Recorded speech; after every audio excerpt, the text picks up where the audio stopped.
If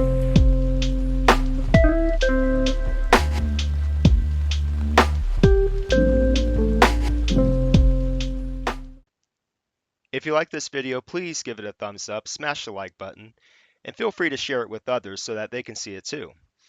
And if you're new to this channel, please feel free to subscribe and hit the notification bell so that you can get updates on what I'm doing for this channel. Thank you all so much for your support. Hello, everybody. Welcome back to another episode of STVCastle Chess. And we are going to provide an interesting commentary on a game that comes out of a book that I've had for over 20 years. And to give you guys a little backstory of this, my journey into getting to know the game of chess and getting to play it, learning it, really studying it, that journey of mine really started with a book like this. I'm going to hold up to the screen right here. 200 Open Games. David Bronstein. For those of you who don't know who he is, David Bronstein, however you want to say it.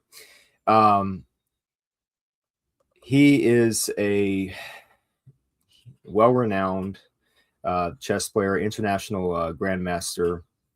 Back in the day when he was still alive, he was one of the best, one of the very best chess players out there, who unfortunately was not able to become world chess champion.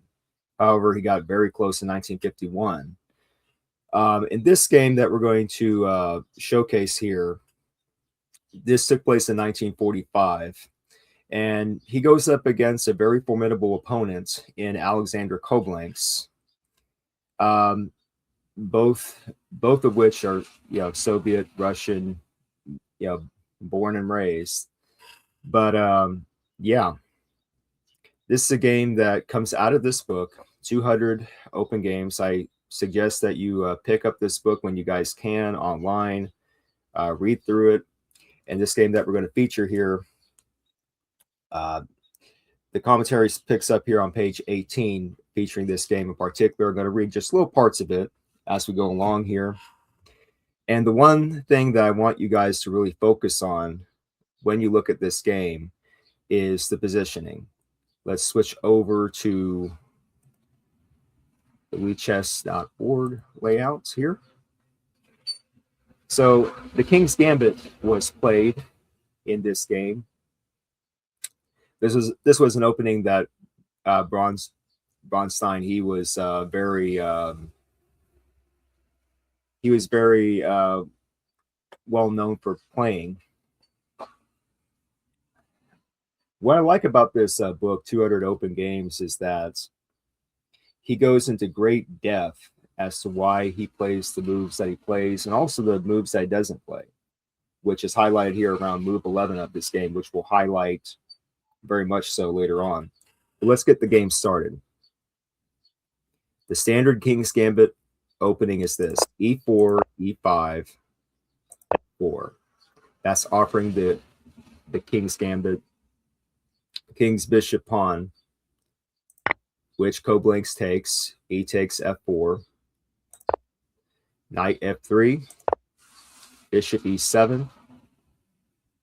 Now, the reason why Koblenz is doing that is because he wants that position on the diagonal, because he's already trying to attack the king.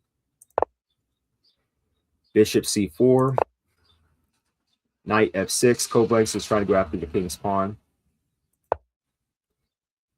e5. David Bronstein, he's already going after the position here, trying to claim the center. Knight to g4. Castle. d6. E takes d6, queen takes d6. Now, right now in this position, it seems to be fairly even though Bronstein is down a pawn with the King's Gambit. Nothing too crazy going on so far when you look at the position on the board here. Bronstein now plays d4, trying to open up the center again and trying to get an attack point on that pawn. Koblenz castles, knight c3. And before we continue on, guys, I want to note this, that the positioning is, as always, it's key. And what David Bronstein, he had a knack for doing was keeping track of the position on the board. It wasn't just about capturing pieces when you watch Bronstein's games play out.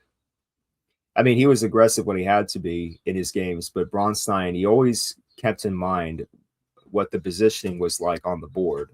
And that's why I always appreciated when I go through his games, when I read through this book, 200 Open Games. So next move here, Koblenz plays knight e3. He's trying to get positioning on the board here. He's trying to drive this pawn further down. Bishop takes knight e3. F pawn takes bishop f e3. So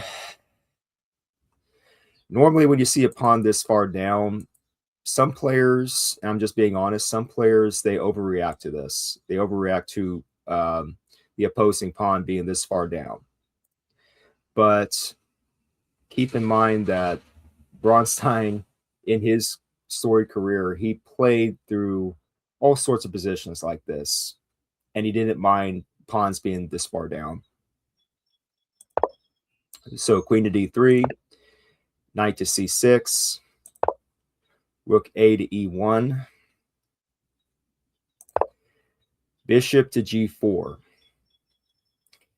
Now, obviously, Koblenz was trying to get an attack going here along this flank. But the pressure wasn't really as much as what Koblenz was calculating, if I could say it that way. Because here's what Bronstein did. Rook takes pawn e3. And this is going to be a point where I'm going to provide a tip of my own when it comes to that extra pawn. When you're proposing a gambit and it's accepted, when a gambit is played, you know you're down a pawn.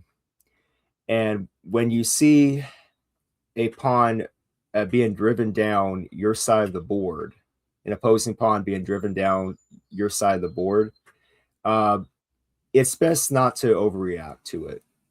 It's easy to do that, but you have to keep in mind the position. Do not factor in so much that you're down by a pawn in material. Always keep in mind what your position is like first before you concern yourself with this extra pawn. That would be my basic tip to that. So in response to that, Koblenz plays queen h6, and this caught my attention because, yes, on the surface you would see that Koblenz is trying to get something going on here along the edge, on the H file here. But at the moment, there's really nothing there. It's just a queen threatening to do something on the H file, but other than that, I'm not seeing the immediate threat here by Koblenz. Rook goes back to e1, from e3 to e1. Bishop to d6. Now the threat combining the queen and the bishop. Now you see it, but still, it's not coming together for Koblenz, in my opinion, when I review this game. Because Bronstein can easily counter with this. Knight to e5.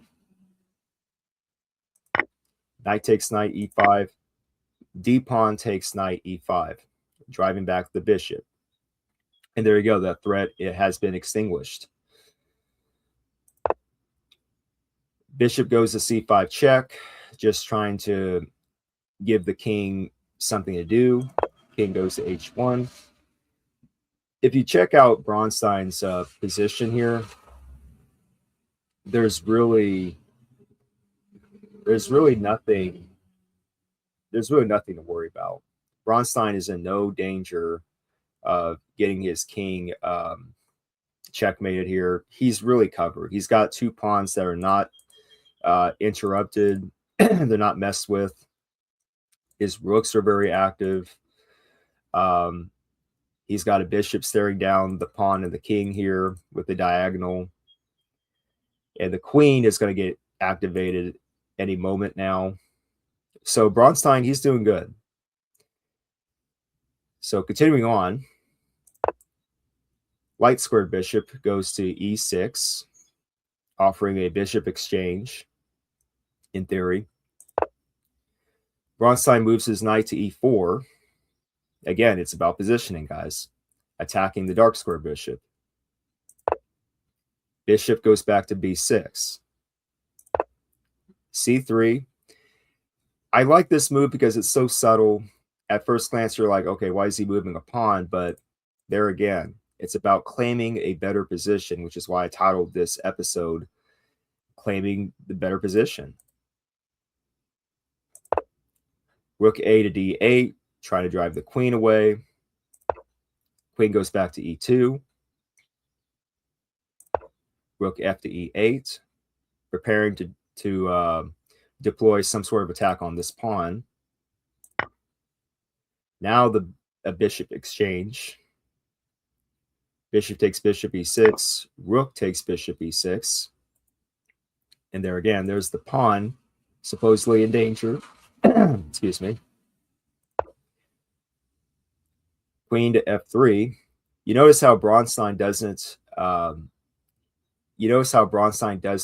worry himself with this pawn, because he sees this. He sees the F file here. It's open, wide open door for him here, so that if Koblenz takes that pawn, Bronstein can just go right in with the check here, capture that pawn, and he's uncontested when he's doing that. So Koblenz notices that he pushes back his rook to e7. Now the knight gets out of the way, goes back to g3. Now this rook is covering that pawn. Rook shuffles over to d7. Knight to f5, attacking that queen on the edge. Queen has to move, and it goes to g5. Queen goes ahead and captures that pawn way over there on b7. And there's nothing much else Bronstein can do over there on the queen side, but I do like the fact that when you have a pawn that's just left vulnerable like that, it doesn't hurt just to go after it, in other words. And there's really nothing else Koblenz can do to counter that, because Bronstein can easily move his queen out of danger again. Rook goes down to d2. Koblenz is trying to threaten a capture here on g2 with the pawn, with the threat of checkmate at some point if the queen gets out of that diagonal. But the queen stays on the diagonal, moves back to f3. Bishop goes up to c5 again. b4. I like that move too. The pawn drives the bishop away. Bishop goes all the way back to f8, seemingly protecting the king. But I don't think, it doesn't look like Koblenz was prepared for this sequence of moves, as we're going to reveal here in a minute. Bronstein moves his knight over here to d4. He cuts off the connection between these two rooks, which is what I noted right away.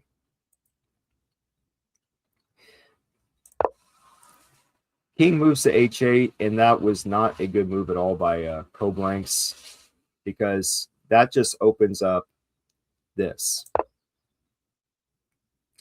A direct attack on the rook, and obviously on the bishop. Now, on the surface, when you see this, you would go like, okay, the pawn can just take the knight. What's the big deal? Well, here's what would happen if Koblenz goes ahead and does that. Okay, we're just going along in theory here. F takes, knight e6, queen sacrifice. That's what Bronstein had in mind. He has to take, Koblenz has to take back with the rook. And guess what?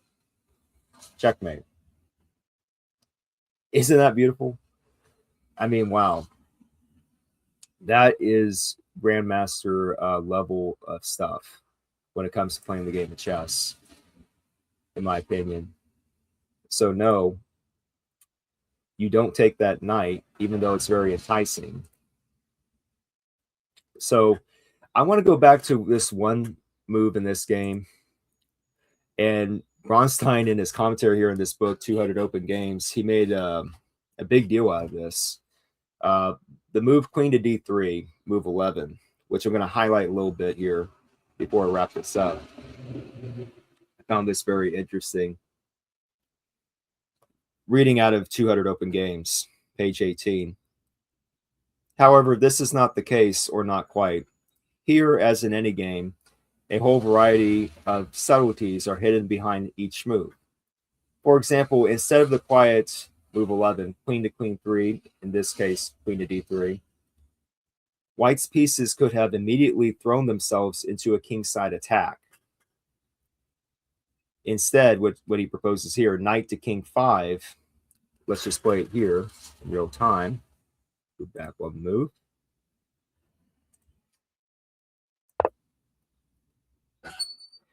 Instead, knight to king 5 would have set black the interesting problem of whether to strike back right away by advancing his pawn to king 6 or king 7.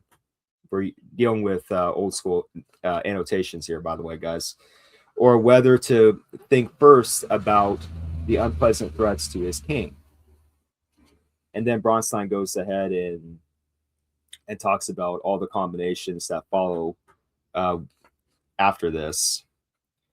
And this is one of the reasons why I enjoy reading this book, 200 Open Games, guys, because it's really, it gives you an in-depth, not just an analysis, but just a continuous breakdown of why the moves are done.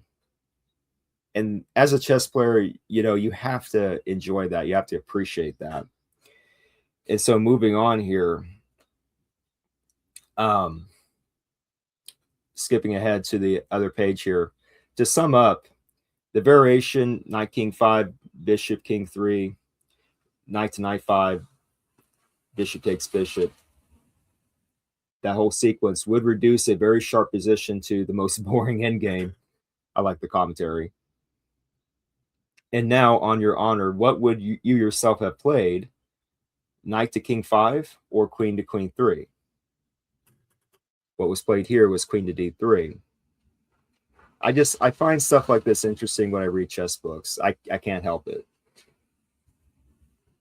But here is another twist that Bronstein proposes in this commentary. The solution to the position is the energetic move knight to queen knight 5. Here is what we're going to do here. Queen knight 5. Yeah. In this case, knight to b5, which was pointed out immediately after the game by one of his peers, Boleslavsky. Wow. You notice how it causes a lot of problems position-wise for Koblenz in this game. And I like how this game flowed. And to provide one last piece of advice from my part, a tip that I provide for you guys is that claiming the better position on the board. And I think this is very important here. In order to claim the better position on the board, guys, you have to you have to calculate the move sequence more than once. You can't just do it one time and go, okay, that's the best way to do it. No, calculate it more than once. I know sometimes that's hard to do if you're in a timed format, like you only have 5 minutes to think, but you always have to calculate more than once. Like what just Bronstein mentioned here in his commentary, you have to figure it out sequence by sequence. Is this sequence the best, or is this other move sequence the best? And so, yeah, be prepared to calculate your move sequences more than once before you go ahead and do it, before you go ahead and attack. That would be my tip that I would provide for you guys to sum up this game. So, yeah, what an amazing game here. Definitely Grandmaster level kind of stuff, in my opinion. So, yeah, I'll provide a link to this study, as always, in the description box below. And to just summarize here, when you pick up a chess book and when you read it, you have to not just go through the motions. You can't just go through the move sequence and go like, okay, I know how that game played out. I don't need to review it again. No, you can't just read something once and go like, oh, I'm just gonna, do it this way. Calculate more than once. And as this new chess flag of mine behind will say, move with purpose. That's what I would say.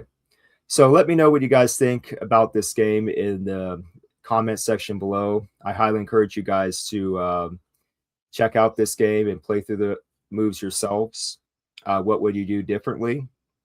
And if you like this content, please provide a thumbs up, smash that like button. And if you guys are willing, please donate to my Ko-fi account. I always have it up there so you guys can make a donation. And more chess content is on the way for sure, guys. I have it in the works that I'm going to try to do something more creative when it comes to STVCastle chess. Not just what you see here with the commentary, but also maybe live games being developed, in video format, where you may actually see me play a game on video. That's to be determined, though. But yeah, let me know what you guys think about this game played by David Bronstein. One of many wonderful games that he played throughout his career. So this has been STVCastle Chess episode number 32, Claiming the Better Position. This is Stephen Bitt signing out. Take care.